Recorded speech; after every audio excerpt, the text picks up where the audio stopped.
Hello and welcome to another video and podcast from Fantasy Football Scout. My name is Joe and today I'll be looking at the best wildcard picks for Game Week 8.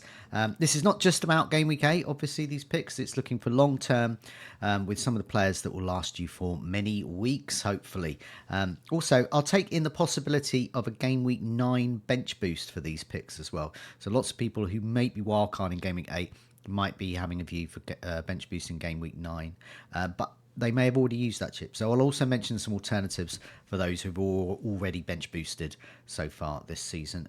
Just a reminder, do press that like button. It does help us out. And also do remember to subscribe to keep updated with our latest videos and podcasts. And do check out latest membership offers at fantasyfootballscout.co.uk. to check out all the latest tools and gadgets to help you climb up your mini league. Also, just a reminder that we've been nominated in the Best in Fantasy Football Organisation category, the Football Content Awards this year as well.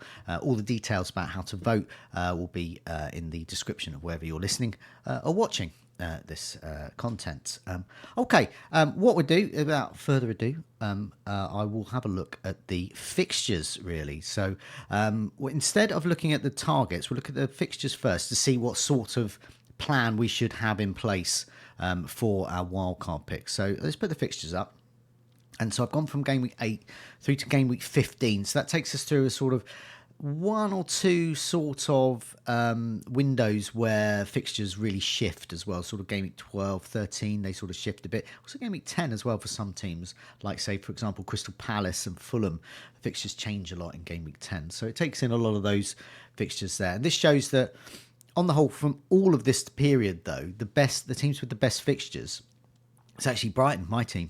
I haven't fixed it. It's just the way it is. They've got Newcastle at home, Manchester United away, Leeds at home, Crystal Palace, Brentford, Nottingham Forest, Aston Villa, that's a home game, West Ham, that's another home game. They're doing very well at home, Brighton, but they're also managing to score and concede.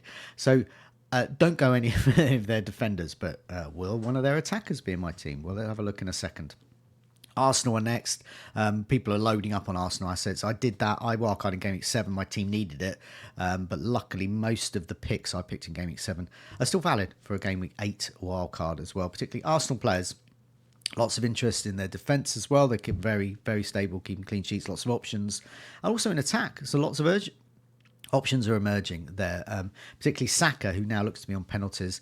Liverpool, we're not sure what's going on there. They're good, but they're not as good as they can be, but the fixtures are better. They're not great, though. A lot of talk's been talking about their good fixtures, but I don't think they're that great. Manchester United, never know.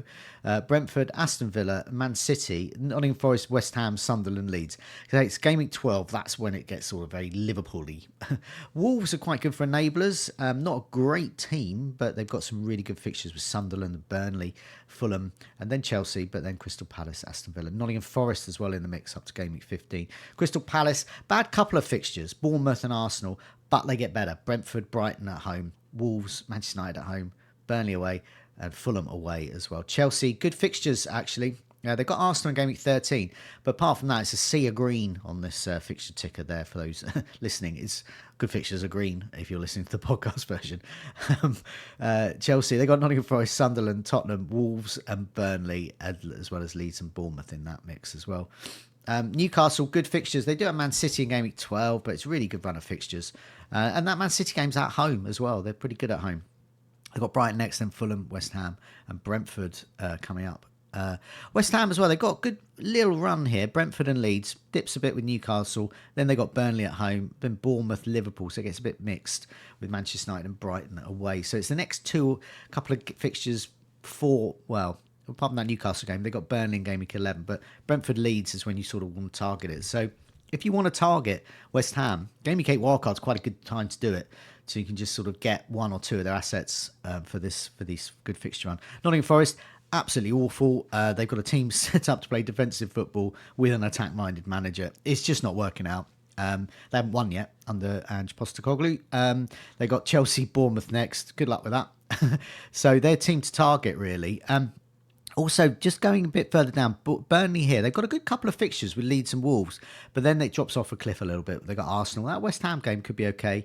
Then Chelsea, Brentford, Crystal Palace, Newcastle. So it's pretty tough run here as well. Man City, good fixtures. Liverpool game week 11, but that won't hold any fear for them as well. They've got Everton, Aston Villa, Bournemouth next. Bournemouth's probably the toughest out of all of them. And Sunderland got the worst fixtures. Good next game, Wolves. Game week 8. So Sunderland assets are good for those that wildcarded last week, like me, because you can bench boost in game week 8 if you haven't used the bench boost. But if you're wildcarding this week, you don't want to be bench boosting Sunderland players game week 9 because they got Chelsea away. Everton at home might be a bit better, though. I did a video already with FPL General this week. We looked at some of these fixtures. We looked at best and worst attacks and best and worst defences as well. And this showed that in terms of defences, Arsenal and Newcastle are the best. So they're the ones I'd probably want to concentrate a lot on with my wild card. Bournemouth are good as well. So Man City. Leeds are pretty good as well. So they could be good for enablers like Rodon. Worst two, really, I would say. Nottingham Forest and Burnley. West Ham are down there is one of the worst defence, but I don't know because they've got a very defensive-minded manager now, and a lot of those stats are under Graham Potter, who's not there anymore. Similarly, Manchester United, very insecure at the back defensively. But yes, Burnley, Nottingham Forest are the teams I think you would be looking to target with your attackers there. So Burnley, for example, Leeds attacker could be good, Wolves attacker, Arsenal attackers, West Ham attacker, Chelsea attacker, and so on. And then looking at Nottingham Forest fixtures, if Ange Postecoglou's still there, Chelsea attackers, Bournemouth attackers, Semenyo, for example. Manchester United could do well there. As well as Leeds attackers as well. So yeah, quite interesting in terms of attacks as well. There's Arsenal. It's all the usual suspects, but also Brighton and Crystal Palace are in the mix as well. So their attacks are pretty good. Weirdly, the top attack in terms of expected goals is actually Manchester United at the moment. So they're really underperforming. But will they just continue to underperform? We don't know. So there's quite a lot going on with the fixtures at the moment. So let's have a look at the team. Okay, so I've gone for a sort of a 3-5-2, 4-4-2 hybrid. So this reflects that I don't like a lot of forwards at the moment. I think there's a lot of choice in midfield, a lot of value as well, a lot of choice in defence, a lot of value as well. So I'll mention the team for the benefit of those listening to the podcast version, and then I'll go through each player and talk a little about my thinking there. So I've gone for Pope in goal, home to Brighton. He's away to Brighton, in game week 8. I've got Timber and Gabriel, so I've doubled up an Arsenal defence there. They're away to Fulham. Senesi, another one away as well, so all the defenders are away, but they're good.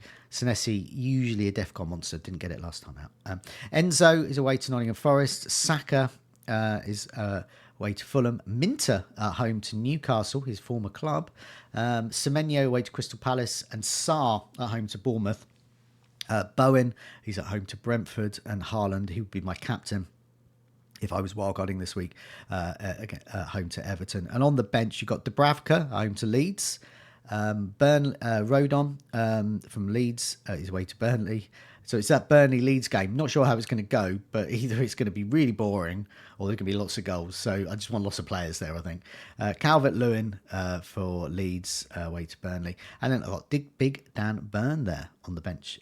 But arguably you could play him, but who misses out? So, you've got a bit of choice. So that's good. That's what you want on your bench boost. In a way, what you want, not on a bench boost, what you want when you pick your wildcard team, you want points on the bench because you want all 15 of your players to do really well. So you pick the right ones. So you can bring them in if needed. Okay, so that's the squad I've got there in a 3-5-2 going into game week 8. So looking at the players, I've got Pope there. I've got him in on my game week 7 wildcard. 5 clean sheets and 7, 3 bonus points. Newcastle side's got really strong fixture run. And also, I'm not quite sure who to get in attack still. That hasn't changed since game week 7. Since I did my video for my game week 7 wildcard. He just looks reliable source of points. Save points in 4 out of 6 matches. Pretty good. So, yeah, pretty reliable there. And I think he's better to get than Raya because there's other options for Arsenal, of which I've gone for the double defence. So Gabriel, you know what you're getting. Clean sheets, defensive contributions. He's had 20 attacking returns in the last 5 years. So he's got pedigree. That's a lot for a defender. Arsenal, they've got a great fixture run, as we said, with a lot of clean sheet possibilities. He's only been in my team for 1 week. He's already got me 9 points, so pretty good. And Timber, so doubling up there. So if they clean sheet and you've got a double up there in Arsenal, you know that's a good rank rise there. But also Timber, you don't get him for the clean sheets. They're just an optional extra. He's got 2 assists and 2 goals already from 9 shots across his 6 starts. So he's created 9 chances and he's had 5 shots on target. So 9 shots, 5 shots on target. It's only 5.9. It has gone up in price as I record this. So he looks to be nail on, but he could miss the odd game. But I think on the whole, you're going to play him a lot. And so I quite like that. So I mentioned Dan Burn as well. So 4 of my... So 1, 2, can't count them all. But so basically I've gone for double Arsenal defence and double Newcastle defence there. So 4 of those players, just 2 defences. Because they're the 2 best ones. They're the 2 best defences at the moment, so why not go for the best? And last one that I'm playing, the defender, is Senesi. DEFCON, in all but 1 match, I got him in last week, and that was, of course, the week he doesn't get his DEFCON, but usually he will. He's getting them in almost every match.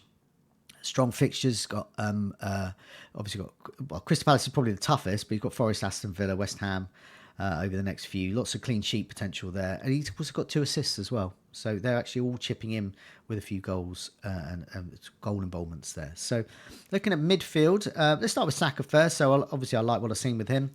Expected minutes they've increased because Madueke's injured, so that hasn't changed since last week. I like what he offers with structure. I like having an expensive player like him because I can, if he gets injured, I can hop off to Palmer if Palmer is fit again, or even move up to Salah. That's a bit more of a stretch, but at least I can do that rather than having like 5, sub 8 million midfielders. I don't like that structure at all. So I think Saka, we're going to see him on a lot of Game Week 8 wildcards. So it looks like penalties are at his behest.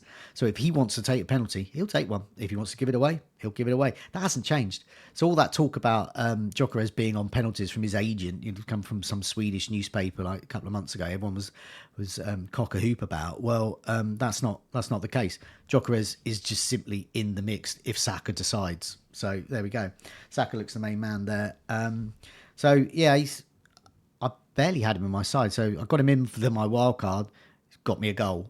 I got him in game week 3. Captained him. He did get injured, but he got me a goal. So he's doing really well for my team. So yeah, we're going to see him being very popular as well. He was only in 1 in 10, less than 1 in 10 teams. There's no way that's going to be the same case if lots of wild cards are used. But I think people might just get him in anyway. I mentioned Minter in my actual wildcard 7 team, but good to go here. Brighton up now, actually better. They got the best fixtures over the coming weeks, and their best player is Minter. He's a great price point too. You've got you can move down to like Stack or Saka at Sunderland or Dewsbury Hall at Everton. A little more, you can go up to Grealish or Kudos in that bracket as well. There's lots of choice there, and of course Sarr, but he's already in my side. In this team, not my real life side though. So if I'm wrong, there's plenty of options to replace Minter as well. Semenyo, well, you don't need to say much more about him. He's just essential. Top scoring midfielder, Bournemouth's main threat. Goals, assists. Him and Haaland are probably essential. They're the 2 you need to get in. If you haven't had those 2 players, you're not going to do as well as you could, put it that way. And last pick is Sarr. Not a great fixture at home to Bournemouth, but you never know. But he's another value pick. He's emerged as a main goal involvement threat with an assist and 3 goals so far. Fixtures tricky next 2, but they get better from 10 onwards. So he's good to pick now. You could bench him if you wanted, but he can score against anyone. And final pick is Enzo Fernandez. So with doubts over Palmer fitness and Pedro's form, final pick in midfield that is, Pedro's form as a number 9. I'll start again. With doubts over Palmer's fitness and Pedro's form as a number 9, Enzo has emerged as the best attacking FPL player, I think. So he's got 3 goals, 2 assists so far from 11 shots, created 8 chances. Chelsea's fixtures are great going forward. I think he's the best one. I think I would get him in. I may even get him in because so I've got, say, Bruno Fernandes, for example, who's got Liverpool away. if I wanted to downgrade him, I think Sarr or Enzo Fernandez, one of these two. I've got Saka, Minter, and Semenyo, so be one of these two midfielders would be the one I would bring in. Let's move to forwards. Just a couple here. Haaland, huge amount of goals. He's basically single-handedly carried millions of FPL managers to a respectable store any game week because he's scoring, or he might get braces, or he might get a mega haul like he did when he was triple captained quite heavily recently. Game week 6, I think that was. So the team is, I think Haaland is just, there's not much more that needs to be said about him. Let's move on to Bowen. West Ham have been poor, but they have a new manager, and Bowen has performed well with 3 goals. High goal involvement, but the team are one of the worst attacks. So they've got 2 good fixtures to show they can turn it around, so he's worth a go. As I said, a lot of the stats are from the previous manager. So I think he's good. He's got 2 great fixtures, starting with Brentford at home. On my bench here for this wildcard side, Dubravka, 4 million, playing goalkeeper, get him in. He's good for game week 9 bench boost, but he's also good just to have, and he's also good to play. If you get an injury to Pope, for example, bring him in any fixture. You might get your save points, might get a good fixture like this one, at home to Leeds. Calvert-Lewin, I've got here. He's cheap, so he's good to go on for a bench boost, but he's also good anyway because he can be he's a player you don't mind benching, and you might better rely on him. You might get some bench points from him that you can bring on. If you weren't bench boosting, you can maybe move to Gui at Chelsea, or Foster at Burnley as well. They're just a bit cheaper.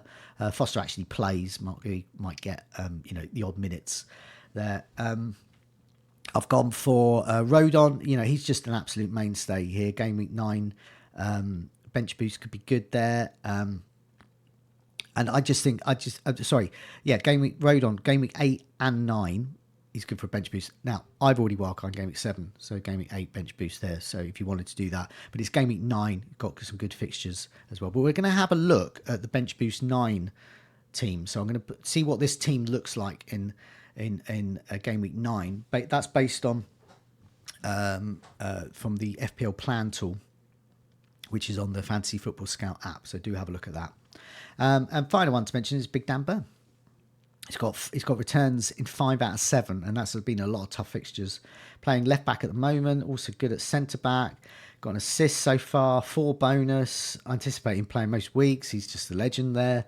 Although I think Brighton are likely to score in this fixture, Brighton are likely to score in this fixture, so I that's why he's dipped to the bench a bit here, because who do you remove out of Timber, Senesi, Gabriel? So arguably you could put him in if you wanted to. So don't take this sort of 3-5-2 that I've got as the main one. You can put Dan Burn in. So let's have a look. Finally, before I go, just wanted to see how this looks going ahead. By the way, my team value is quite low. I've seen others with 1 million or so more than me. I've got 100.5 million, something like that. So I've got 0.4 in the bank with this one. So it's very affordable. If you've got more expensive team, you can get this. So looking forward to game week 9, it's got very strong using the planning tool here. It's got expected points of 55. This is without a bench boost, and it's got a rating of 94% there. So just going back to my team targets, just to round this off as well, that's got an expected points of 53, which is good. Anything over 50 is good. Edging towards 60 is amazing. It's got a 92%, so you can do a bit better. But I think I like this one because I like this for a wild card. So it's not just about expected points in game week 8. So go back to the bench boost 9. This is much stronger, even without a bench boost. Expected points 55, rating is 94% as well. Now, if you click on the bench boost for this one, and I'll go through the players in a sec, especially for those listening to the podcast version. If I click this on the bench boost, and it went up to 69 points there. So that's really strong there. Okay, so the team that I've just shown you from game week 8 and game week 9 for a bench boost or not bench boosting, whichever way you want to do it. If you've used it before. It's got Pope in goal, home to Fulham, great. Gabriel and Timber are home to Crystal Palace. They could, if they're going to concede, it'll be in this one, but they might get clean sheets, but they can get goals as well, get attacking returns. Senesi, he's at home to Nottingham Forest. I like that. Rodon at home to West Ham. I think could be good. But I also have Dan Burn on the bench on this one, so this is more for the bench boost because I think ideally if I wasn't bench boosting, I would put Dan Burn in instead of Rodon. Okay. Saka, Crystal Palace at home. That's okay. Enzo Fernandez at home to Sunderland. I really like that one. I put the vice captaincy on him. I really like that fixture. Minter away to Manchester United. Another one I really like. You should probably put the vice captain on Semenyo. He's at home to Nottingham Forest. That's good. Haaland away to Aston Villa. It's still Haaland. You still got to captain him. Aston Villa aren't great. So he'd be my best captain, I think. But arguably you could go for Semenyo. And Bowen as well, away to Leeds, could be good there. So on my bench, I've got Dubravka, he's away to Wolves. I've got Sarr away to Arsenal. So arguably you could put Sarr in instead of, say, Rodon, for example, if you're not bench boosting. I've got Calvert-Lewin there, he's at home to West Ham. And I've got Dan Burn at home to Fulham as well. So, yeah, there's lots of options there. You can, that's a strong bench boost. Arguably you could put Rodon in there. And also, if you're not bench boosting, you've got Dubravka on the bench. You can have Rodon on the bench, Calvert-Lewin on the bench, and maybe Sarr, maybe Dan Burn. No, probably wouldn't bench Dan Burn. But either way, you've got choices, and that's what you want from a wild card. What you don't want to be doing is thinking, I've got lots of which bad player do I play? This is a choice of which good player do I play, and that's what you want because you want this to carry on going forwards. Okay, I hope that's been of use there, whether you're wildcarding or not. That'll be interesting for whichever transfers you want to bring in as well. But if you're wildcarding, hopefully that's a really good use. But also whether you're bench boosting or not as well. So there's, I personally am going to be bench boosting Game Week 8 if I can. But if I can't because of international injuries, this is really valid video for me, a bit of content for me. Because Game Week 9, I could end up bench boosting. Because Game Week 8, half my players could get injured while they're travelling around with their country. So, something to bear in mind. Okay, thanks a lot for your time. Take care. We've got lots of content coming up during this international break as well, so do check that out. Thanks for your time. Cheers. Bye now.